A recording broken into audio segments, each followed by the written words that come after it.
Hello friends, welcome back to my YouTube channel Law Educators. I hope you all are doing well and safe at home. Today I am sharing my new video and topic is rule of statutory interpretation. So be with me, yours Vineet.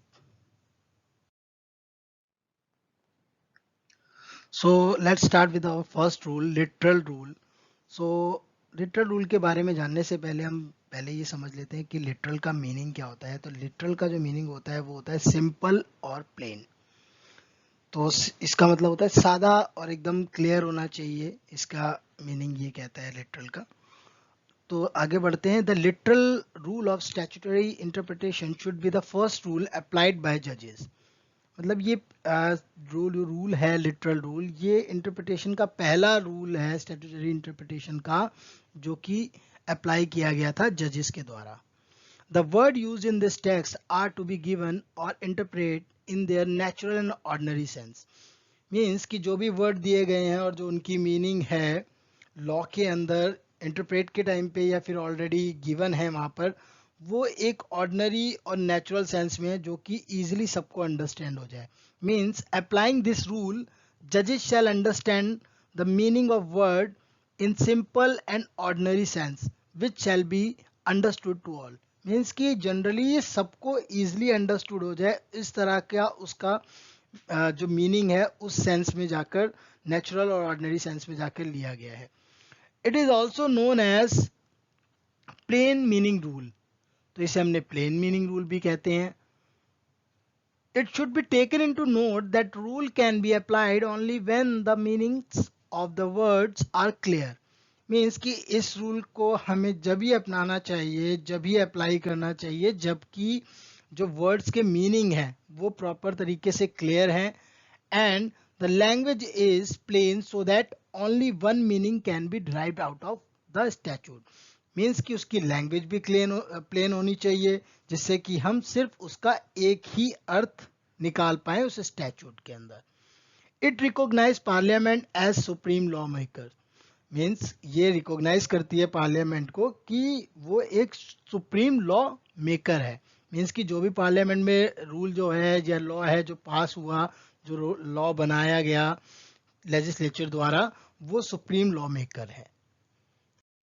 चलिए दोस्तों बढ़ते हैं अगले rule की तरफ जो कि golden rule है। तो golden rule is also known as British rule.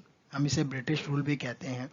It allows a जज to depart from words normal meaning in order to avoid an absurd result. तो एब्सर्ड का मतलब बताना चाहूँगा। आपने यहाँ देख रहे होंगे एक वर्ड लिखा है एब्सर्ड। तो एब्सर्ड का मतलब होता है इलॉजिकल।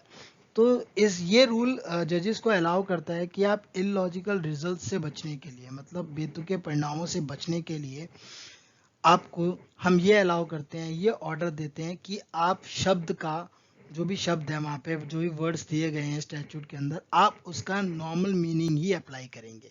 मीन्स जो सामान्य अर्थ है उसको ही अप्लाई करेंगे। In the case of homograph where a word can have more than one meaning.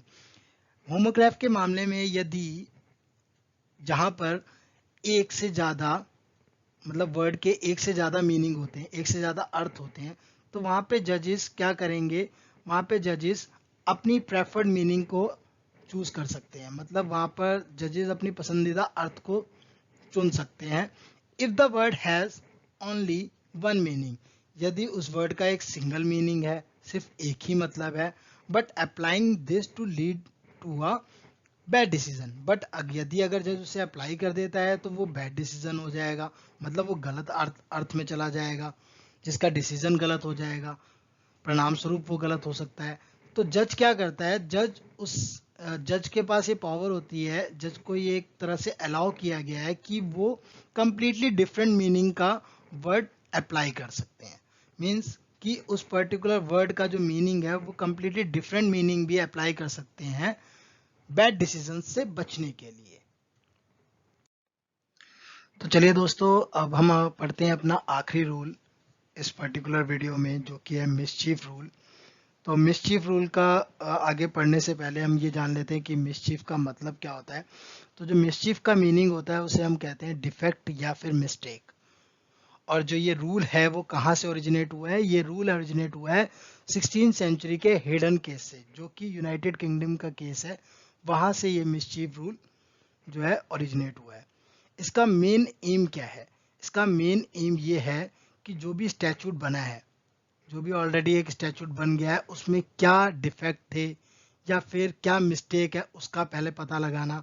और जब उनकी मिस्टेक्स का और उस डिफेक्ट का पता चल जाता है, तो उस मिस्टेक को पर्टिकुलर स्टैचूट से बाहर करना।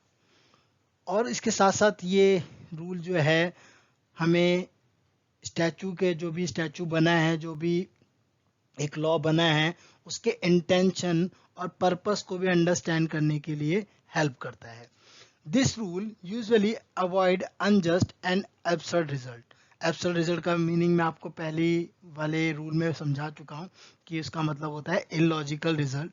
मीन्स कि जो अन्यायपूर्ण, मीन्स कि अनजस्ट होता है लोगों के साथ, उन अनजस्ट और इलॉजिकल रिजल्ट्स को अवॉइड करने में भी यूजुअली ये रूल यूज करते हैं। तो ट्रू इंटरप्रिटेशन के लिए हमें इन चार चीज़ों का ध्यान रखना है, उसकी व्याख्या करने के लिए, एक ट्रू इंटरप्रिटेशन करने के लिए। तो वो चार चीज़ें क्या हैं, हम पढ़ते हैं। What was the common law before making of an act? मतलब एक्ट बनाने से पहले आम कानून क्या था, मीन्स कॉमन लॉ क्या था। दूसरा है व्हाट वाज द मिसचीफ और defect for which present statute was enacted?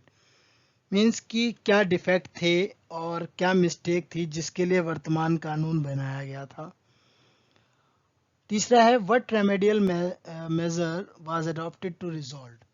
Means किस उपायों का प्रयोग किया गया था इसे हल करने के लिए। मीन्स कि जो भी डिफेक्ट आए, उस डिफेक्ट को रिजॉल्व करने के लिए क्या क्या रेमेडियल मेजर लिए गए, उनका पता करना। चौथा है what was the true reason of remedy? उपाय का सही कारण क्या था। तो इन चार चीज़ों का ध्यान रखना है मिसचीफ रूल को अप्लाई करने से पहले, जो कि एक सही और सटीक इंटरप्रिटेशन के लिए यूज होती हैं। So friends, today I am ending my video here and I hope you understood the topic. If you like my video, so please like and share the video. Also, please do not forget to subscribe my channel for more videos. Thank you friends, and please stay safe.